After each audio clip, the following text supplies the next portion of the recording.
start remembering to film myself and the jobs that I do. I take lots of still shots before and after, but I actually never film the jobs while I'm doing it because I'm too busy doing the job. Hi and welcome to Sailing Serenade episode 3. In our first episode I said this is how I found Serenade. The silver lining is that I didn't have to pay so much for a boat this size, 54 foot. The downside is that you have a lot of work. Now if you're a hands-on sort of person, the work isn't really that hard. It's more time consuming if anything. And when the time came when Serenade had to go to the docks, it was a simple gurney to clean the deck and a few coats of paving paint. And as this still shot shows a before and after shot, the gunnels only need a light sanding and a coat of teak oil. The portholes simply pulled out and you replace them with new ones.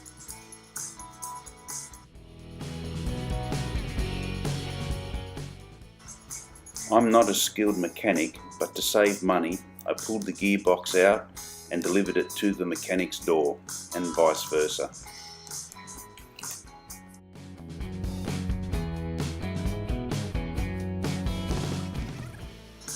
Depending where you are located, to me, the most expensive part of owning a boat is to lift your boat out of the water, and the bigger you are, the higher the cost. I've owned Serenade now for more than 2 years and I have never looked inside the tanks which are under the floorboards here. Because I've got to actually do some pipe work, it's come to the point where I've actually got to have a look. There's 2 reasons why I haven't looked. Number one being that there was no need to. Everything seemed to work. The water seemed clear, the engine worked, all the filters were clear. And the sewerage tank, well, no one really used it. And if the owner said to me when I purchased the boat that no one has actually used that sewerage tank. First time for me to look at it. So I've undone all the screws. Now the owner did say that this had not been used.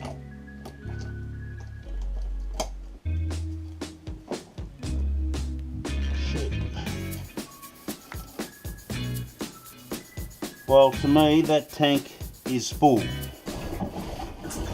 I replaced this sewage pump with a new one, but the problem was that the pipe leading down to the sump had deteriorated.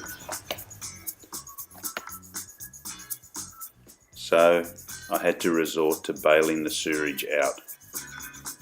At least I know the tank holds 260 litres of sewerage now.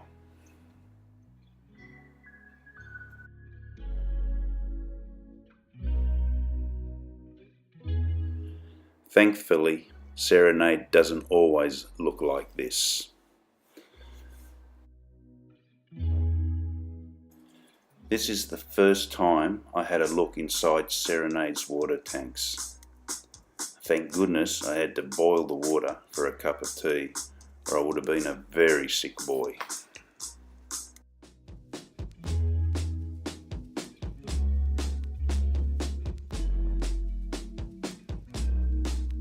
So tanks are all cleaned now. I've cleaned it with a bit of chloride, rinsed it and now dried it out completely.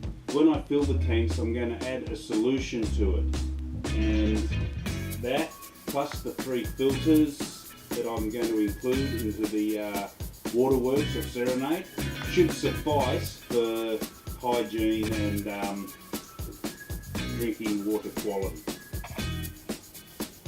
Okay, the water system for Serenade is basically all inside this compartment, which I've cleaned, given a coat of flow coat. Originally there was the pump, 1 filter and an accumulator. The accumulator is what stops the hammering sound with pumps.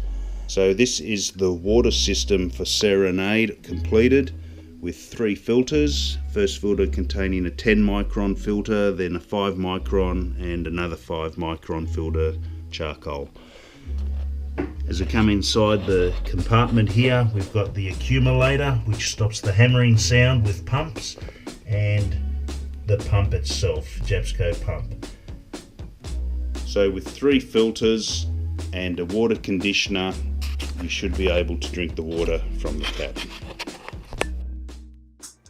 What a vast improvement hypochlorite makes to a water tank. Really impressed with how that turned out. I've replaced the water level sensors with Weimer. The original ones were the VDO with the swinging arm, but I believe these ones are a lot better. It's just a simple metal rod with a magnet float and will tell you the level of your water. Now that all the plumbing is finished, it's time to close the hatches and fill the tanks with water.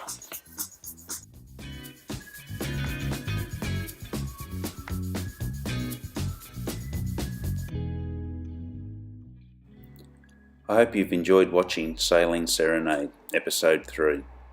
If you liked the video, give me the thumbs up. Don't forget to subscribe. And of course, thank you very much for watching.